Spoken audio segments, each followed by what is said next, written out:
મહાત્મા ગાંધીનું ઋષિકાર્ય એટલે ગુજરાત વિદ્યાપીઠ. દેશકાળમાં કેળવણીના ક્ષેત્રે નોખી ભાત પાડતી ગુજરાત વિદ્યાપીઠના કેન્દ્રમાં ગ્રામ જીવન છે. તેના ધ્યેયોમાં સ્પષ્ટપણે કહેવાયું છે કે કેળવણીનો ક્રમ ઘડવામાં ગ્રામવાસીઓની હાજતોને પ્રધાન પદ આપવું અને ગામડાઓમાં રાષ્ટ્રપોષક કેળવણીનો પ્રચાર કરવો.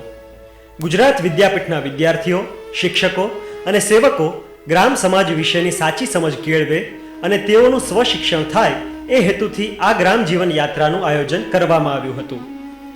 28 સપ્ટેમ્બર 2007 થી 2 ઓક્ટોબર 2007 દરમિયાન યોજાયેલી આ પદયાત્રામાં ગુજરાત વિદ્યાપીઠના વિવિધ મહાવિદ્યાલયોના આશરે 1500 વિદ્યાર્થી ભાઈ બહેનો અને 100 જેટલા શિક્ષકો અને સેવકો સામેલ થયા હતા. તેમની સાથે ગુજરાત વિદ્યાપીઠના પદાધિકારીઓ, બુનિયાદી તાલીમની સંસ્થાના કર્મશીલો અને સર્વોદય કાર્યકરો પણ જોડાયા હતા.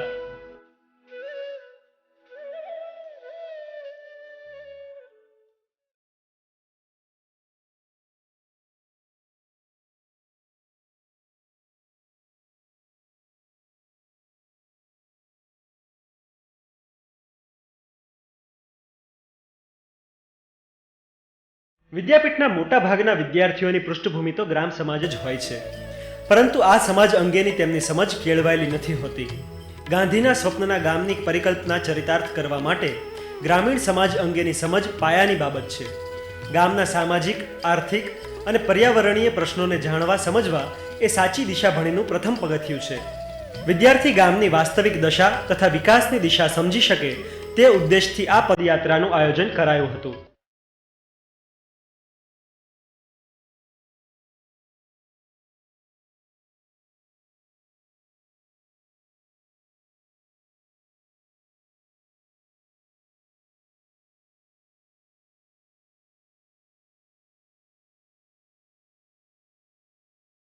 આ પદયાત્રા થકી અમદાવાદ અને ગાંધીનગર જિલ્લાના 700 થી પણ વધુ ગામડાઓમાં લોક સંપર્ક દ્વારા ગાંધી વિચારને વધુ સઘન અને વ્યાપક બનાવવાનો પ્રયત્ન કરવામાં આવ્યો હતો.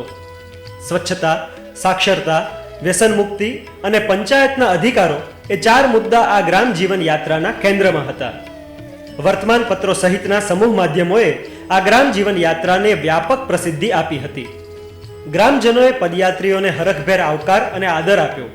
ગામમાં પદયાત્રીઓનું સ્વાગત કંકુ ચોખાના વધામણે અને ઢોલ નગારાના તાલે કરવામાં આવ્યું. બાળકોએ હાથ હલાવીને તો વૃદ્ધોએ હાથ જોડીને પદયાત્રીઓનું અભિવાદન કર્યું.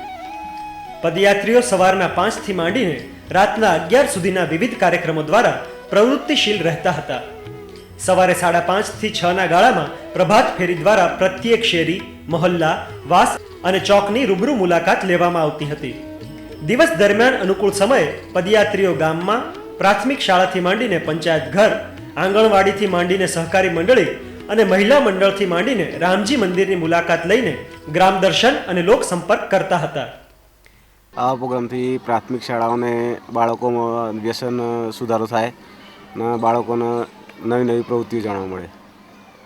ગુજરાત વિદ્યાપીઠના જે સાદરા વિદ્યાપીઠ છે તો એ બંને ગાંધી વિચારોને લઈને ચાલે છે અને સાથે સાથે કે જે શિક્ષણ કાર્ય તો આપે છે પણ લોકોમાં જાગૃતિ લાવવાનું જે કામ છે અને જે ગાંધીજીના જે ઉદ્દેશો છે એ ઉદ્દેશોને સાકાર કરવાના પ્રયત્નો કે આ વિદ્યાપીઠ દ્વારા કરવામાં આવતા હોય છે.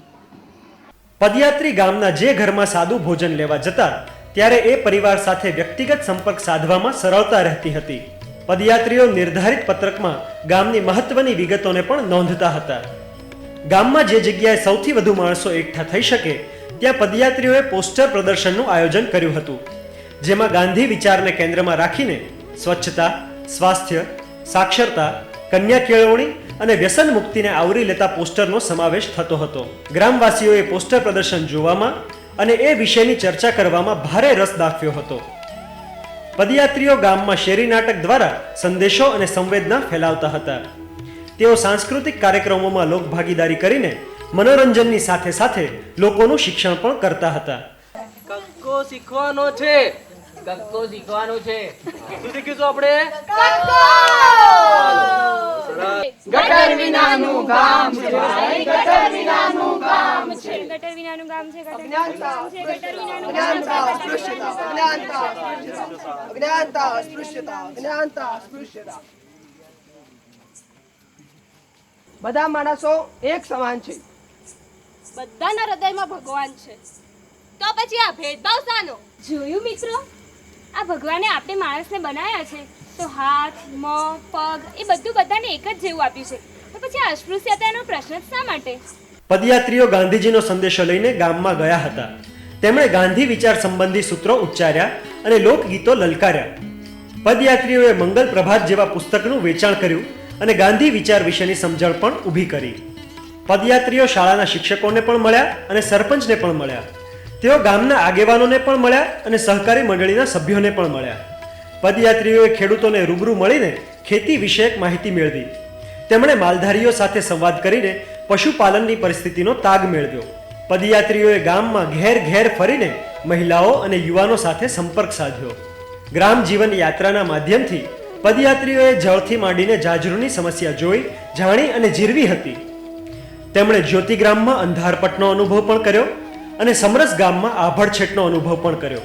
પદયાત્રીઓએ શાળાના બાળકો સાથે કરેલી મુલાકાત બહુ ઝડપથી મૈત્રીમાં પરિણમી.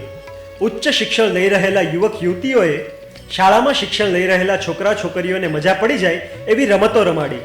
તેમણે બાળકોને મન ભરીને ગીતો ગવડાવ્યા અને પેટ ભરીને હસાવ્યા. પદયાત્રીઓએ ચિત્રકામ કરાવીને બાળકોની પોતાના ગામ વિશેની કલ્પનાઓને કાગળ પર ઉતરાવી. તેમણે બાળકોના નખ કાપવાની પ્રવૃત્તિ દ્વારા સ્વચ્છ અને સ્વસ્થ શરીરનું મહત્વ પણ સમજાવી આપ્યું. પદયાત્રીઓને ગામમાં જેવો ભવ્ય આવકાર મળ્યો તેવી જ ભાવભીની વિદાય પણ મળી. મિસ્ડ કોલ મારવાની માનસિકતાના આ જમાનામાં પણ ગામના લોકો પદયાત્રીઓને વળાવવા માટે ગામની સીમ સુધી આવ્યા હતા. પદયાત્રીઓ 5 દિવસ માટે ગામડામાં વિચરતા રહ્યા અને ગામડા વિશે વિચારતા થઈ ગયા. આવી યાત્રાથી વિદ્યાર્થીઓને ગામડાનું જીવન, ગામડું કઈ સ્થિતિમાં જીવે છે, ગામડાના લોકોને શું પ્રશ્ન છે એ જાણવા મળે કે આવી સ્થિતિમાં પણ લોકો કેવી રીતના રહે છે, તો આપણે કેવી રીતના રહેવું જોઈએ. આ યાત્રાથી આમ જોવા જઈએ તો ફાયદાની વાત જોઈએ તો એક જ કે જે ગ્રામ્ય જીવન, ગામડા વિશેની વાતો ઘણી બધી સાંભળી હોય ઘણા વક્તાઓ દ્વારા, પુસ્તકો દ્વારા, પરંતુ જે પોતે પ્રત્યક્ષ આ રીતે ગામડાઓની અંદર મુલાકાત લીધી, ગામડાના લોકોને મેં જાણ્યા. ગ્રામ્ય જીવન કે ખરેખર ગામડાના લોકોનું જીવન કેવું છે અને લોકો કઈ રીતે જીવી રહ્યા છે, ખરેખર જે નિહાળવાનો આનંદ અમને આ યાત્રા દ્વારા મળ્યો. દિવસ દરમિયાન અમે મહિલાઓ સાથે બેઠક યોજી, ખેડૂતો સાથે, ગામના જે ખેડૂતો હોય એ લોકોને મળવાનો પ્રયત્ન કર્યો. એમની પાસેથી અમે ગામ વિશે જાણવાનું, ખેતી વિશે જાણવાનો પ્રયત્ન કર્યો. રાત્રિ સભા યોજી. સાંસ્કૃતિક કાર્યક્રમ કર્યા, એમાં અમને જે 4 થીમ આપી હતી એ પ્રમાણે અમે કર્યા અને પહેલાં અમે લોકસંપર્ક કર્યા. એમાં અમને જાણવા મળી જાય કે આ ગામમાં શાનું પ્રમાણ વધારે છે. સ્વચ્છતા અને સાક્ષરતા એ બધા વિશે કાર્યક્રમ અમે કર્યા છે. ગાંધી જીવન યાત્રા બહુ સરસ રીતે અમે કરી છે અને દર વર્ષે આ રીતે થાય. ગુજરાત વિદ્યાપીઠ દર વર્ષે આવું કરે તો જે નવા વિદ્યાર્થીઓ આવે છે કે જેમને આગળ સામાજિક કાર્યકર જ બનવાનું છે, એમના માટે આ યાત્રા બહુ ઉપયોગી બની રહેશે. યાત્રામાં જોડાયેલા સૌના હૈયામાં એ વાત તો જણાય જ ગઈ કે ગ્રામ સ્વરાજ એ જ ગાંધીજીના સ્વપ્નનું સાચું ભારત છે.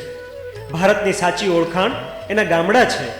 આથી ગામડા તરફ માત્ર નજર ફેરવવાની નહીં, પણ એ તરફ ધ્યાન કેન્દ્રિત કરવાની ત્વરિત જરૂર છે.